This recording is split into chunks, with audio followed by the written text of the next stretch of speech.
नमस्कार दोस्तों, मेरा नाम निरंजन है। स्वागत करता हूं आपके YouTube चैनल पर। दोस्तों, आज हम नवंबर माह के करंट अफेयर को देखेंगे। यह जो करंट अफेयर होगा 10 नवंबर से 16 नवंबर के बीच का होगा। ठीक है, जैसे कि आप जानते हैं कि हर सप्ताह मैं आपके लिए करंट अफेयर लेकर आता हूँ।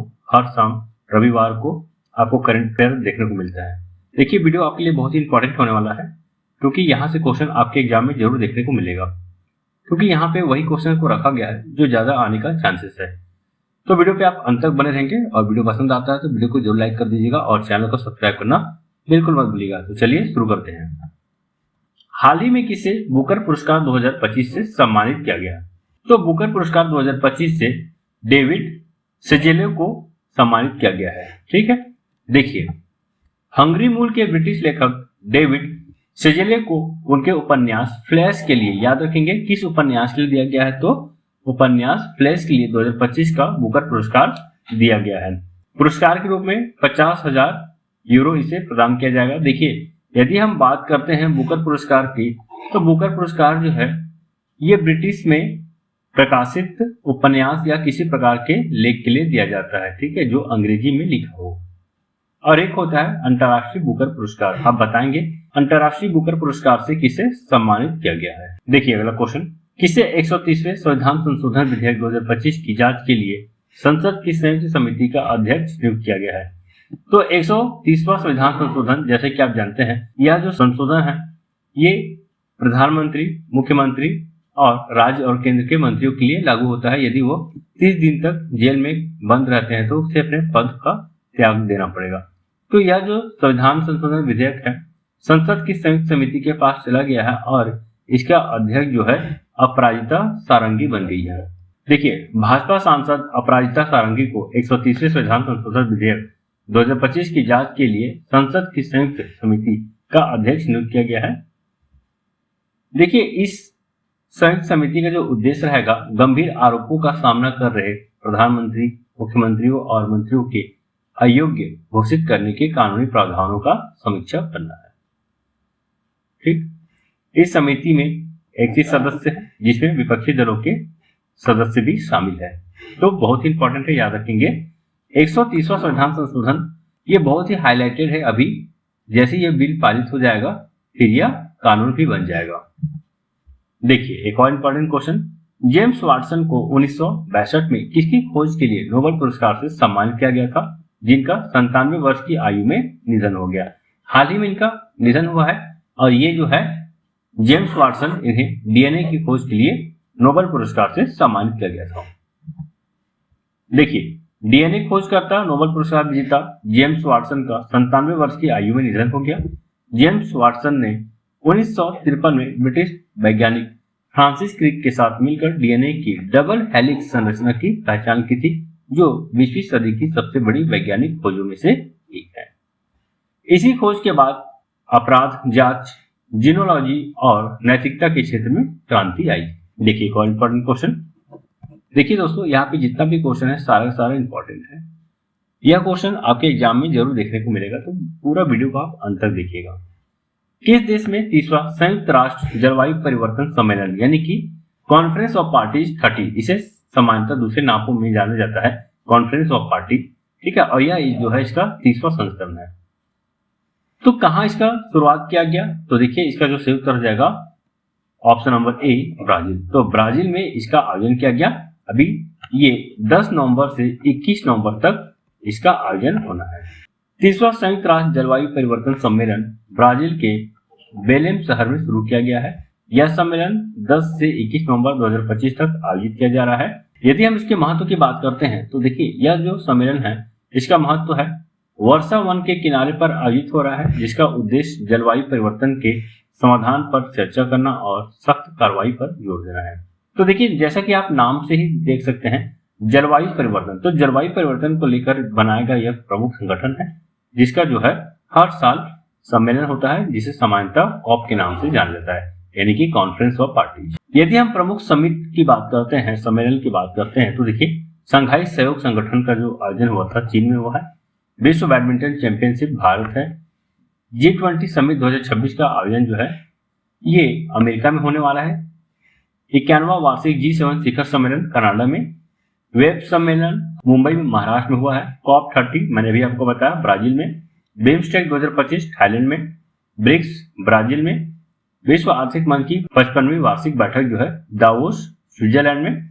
8वां हिंद महासागर सम्मेलन मस्कट ओमान में। विज्ञान शिखर सम्मेलन न्यूयॉर्क अमेरिका में। और विश्व हरित अर्थव्यवस्था शिखर सम्मेलन इसका आयोजन जो है दुबई में होने वाला है। चलिए अगला एक और इम्पोर्टेंट क्वेश्चन देखिए, इसरो द्वारा मंगलयान 2 को किस वर्ष तक मंगल ग्रह पर उतारने की घोषणा की गई है? तो इसरो द्वारा जो है 2030 तक इसको मंगलयान पर उतारने की घोषणा किया गया है। इसे MOM-2 भी कहा गया है शॉर्ट फॉर्म में। इसका फुल फॉर्म है मार्स ऑर्बिटल मिशन 2।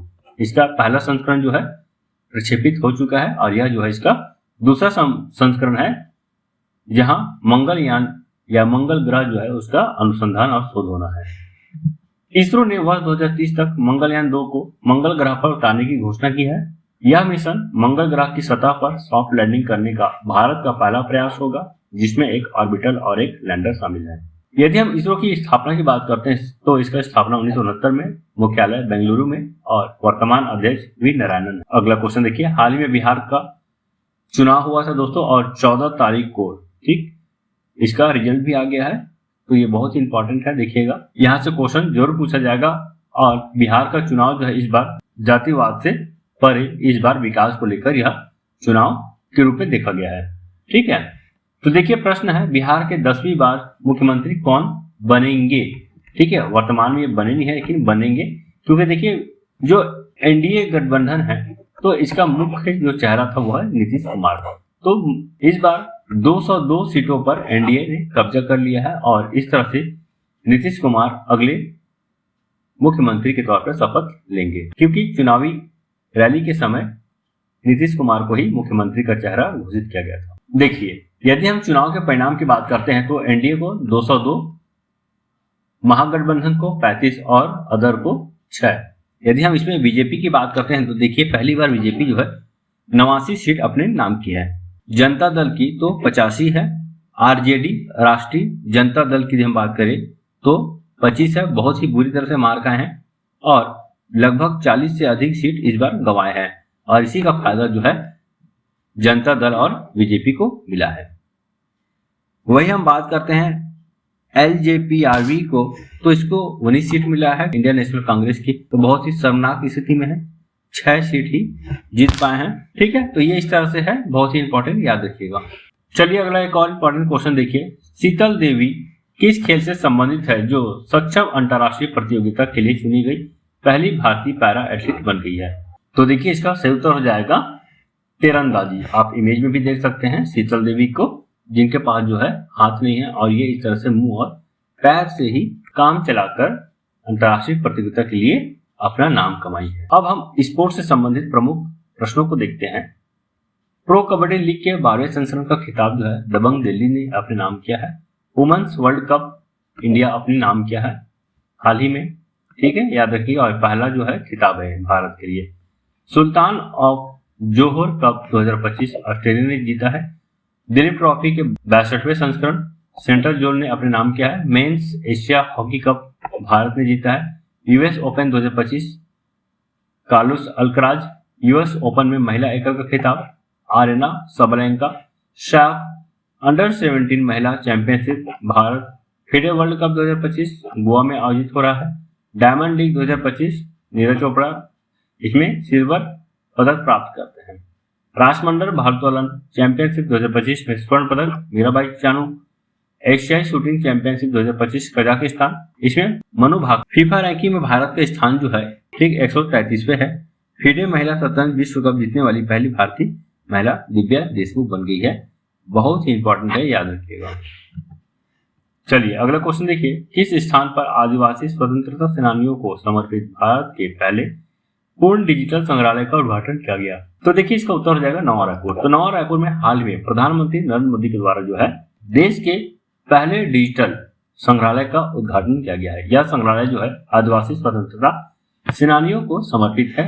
उन्हीं की झलक यहाँ पे आपको देखने को मिलेगा। ठीक, संग्रहालय का नाम है शहीद वीर नारायण सिंह स्मारक एवं जनजातीय स्वतंत्रता सेनानी संग्रहालय।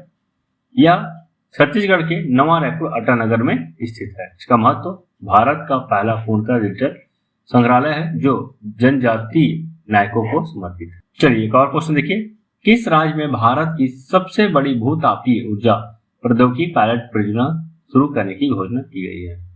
तो इसका सही उत्तर हो जाएगा option number C, Andhra Pradesh. देखिए आंध्र प्रदेश में भारत की सबसे बड़ी भूतापीय ऊर्जा प्रौद्योगिकी पायलट परियोजना शुरू करने की घोषणा की गई है। यह परियोजना एनर्जी एफिशिएंसी सर्विस लिमिटेड द्वारा अराकू घाटी और विशाखापट्टनम में स्थापित की जाएगी। यदि हम इसके उद्देश्य की बात करते हैं तो स्वच्छ प्रौद्योगिकी को अपनाकर आर्थिक विकास में तेजी लाना है। चलिए एक और क्वेश्चन देखिए, भारत का राष्ट्रीय गीत वंदे मातरम की रचना किसके द्वारा की गई थी, जिसकी 150वीं वर्षगांठ 7 नवंबर 2025 को मनाई गई? ठीक याद रखेंगे। यदि हम बात करते हैं वंदे मातरम गीत की तो देखिए इसका जो रचयिता है बंकिम चंद्र चट्टोपाध्याय और इस गीत का जो है 150 साल कंप्लीट हो चुका है। भारत के राष्ट्रीय गीत वंदे मातरम की रचना बंकिम चंद्र चट्टोपाध्याय ने की थी, जिसकी 150वीं वर्षगांठ 7 नवंबर 2025 को मनाई गई।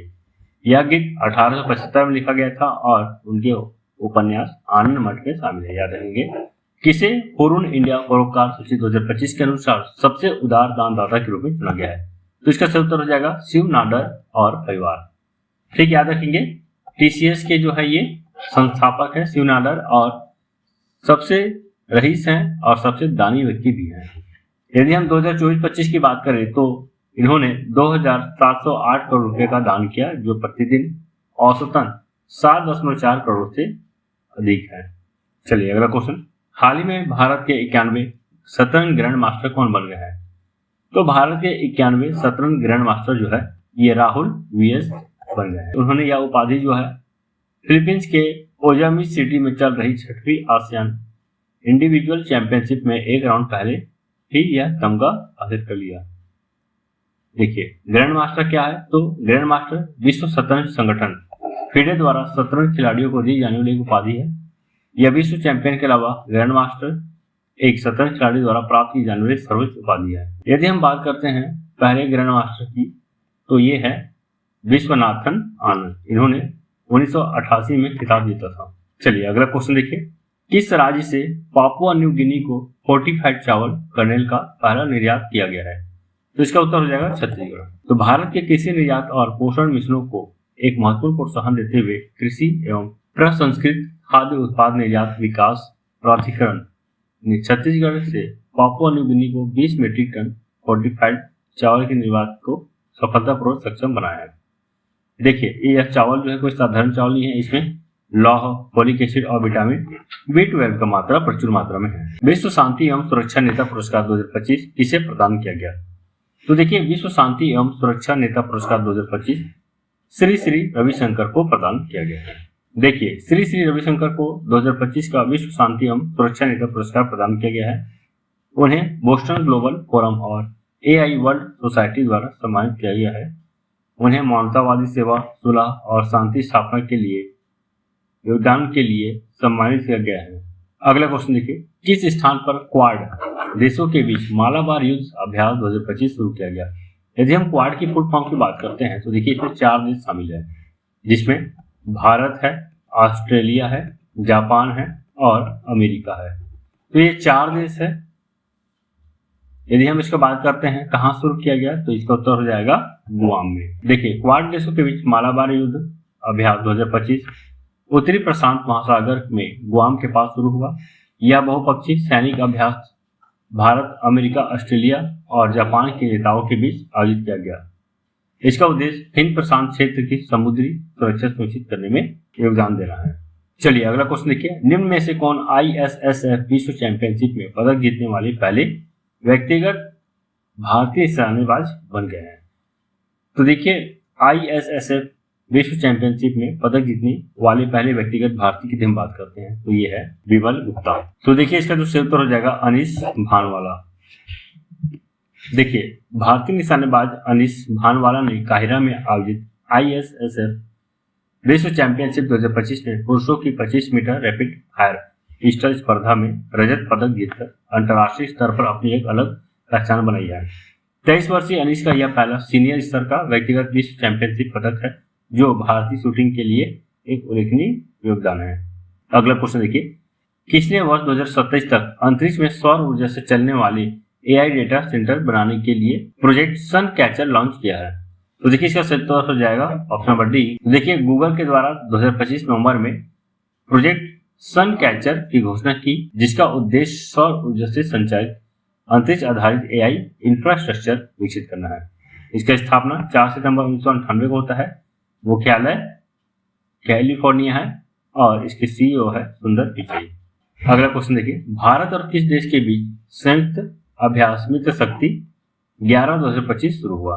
तो देखिए इसका सही उत्तर हो जाएगा ऑप्शन नंबर डी, श्रीलंका। देखिए भारत और श्रीलंका के बीच संयुक्त सैन्य अभ्यास मित्र शक्ति 2025 का 11वां संस्करण कर्नाटक में यह अभ्यास जो है 10 से 23 नवंबर 2025 तक चलेगा। हाल ही में पुरुषों की एयर पिस्टल श्रेणी में व्यक्तिगत विश्व खिताब जीतने वाले पहले भारतीय कौन बन गए हैं? तो देखिए इसका सही उत्तर हो जाएगा सम्राट राणा। तो सम्राट राणा ने 10 नवंबर को काहिरा में ISSF विश्व चैंपियनशिप में पुरुषों की 10 मीटर एयर पिस्टल स्पर्धा में स्वर्ण पदक जीता है। वह पुरुषों की एयर पिस्टल श्रेणी में व्यक्तिगत विश्व खिताब जीतने वाले पहले भारतीय बने हैं। राणा ने 243.7 अंक हासिल किए और चीन के हु काई को 0.4 अंकों से हराया है। अगला एक और क्वेश्चन देखिए, इंपॉर्टेंट है।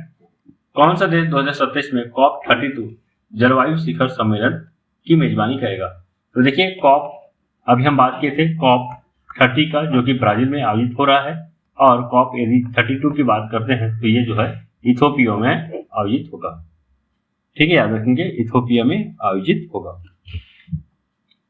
तो देखिए इथोपिया को 2027 में COP32 जलवायु सम्मेलन के मेजबान के रूप में पुष्टि किए जाने की उम्मीद की, जबकि ऑस्ट्रेलिया और तुर्की के बीच COP31 की मेजबानी का दौर अभी तक तय नहीं हुआ है। याद रखेंगे 30वां जो है ये ब्राजील में आयोजित हो रहा है, 31वां ऑस्ट्रेलिया और तुर्की में से किसी एक के मध्य होना है, और 32वां जो है ये इथोपिया में आयोजित होगा। कॉप का मुख्यालय है बर्लिन में। 1995 में इसका गठन होता है। अगला क्वेश्चन देखिए, हाल ही में छठा विंडबैग सैन्य अभ्यास भारत और किस देश के बीच शुरू किया गया? तो ये जो है भारत और वियतनाम के मध्य आयोजित होता है। तो देखिए छठा विंडबैग सैन्य अभ्यास भारत और वियतनाम के बीच शुरू किया गया। यह संयुक्त अभ्यास 11 नवंबर को वियतनाम के हनोई में शुरू हुआ और 29 नवंबर 2025 तक चलेगा। इस अभ्यास का उद्देश्य दोनों देशों की संयुक्त सैन्य क्षमताओं को बढ़ाना और शांति अभियानों के लिए सर्वोत्तम प्रथाओं को साझा करना है। अगला क्वेश्चन देखिए, किस शहर में पहले दृष्टिबाधित महिला T20 विश्व कप का उद्घाटन किया गया? तो T20 विश्व का उद्घाटन जो है ये नई दिल्ली में किया गया है और इसका आयोजन जो है 11 से 25 नवंबर के मध्य चलेगा। तो दोस्तों यहीं तक था हमारा वीडियो आपको कैसा लगा कमेंट करके जरूर बताइएगा। वीडियो यदि आपको पसंद आता है तो वीडियो को जरूर लाइक कीजिए और चैनल पे नया है तो चैनल को सब्सक्राइब करना बिल्कुल मत भूलिएगा, क्योंकि इसी तरह की वीडियो आपको हम देते ही रहते हैं। तो मिलते हैं नई वीडियो के साथ, तब तक के लिए जय हिंद, जय भारत, धन्यवाद।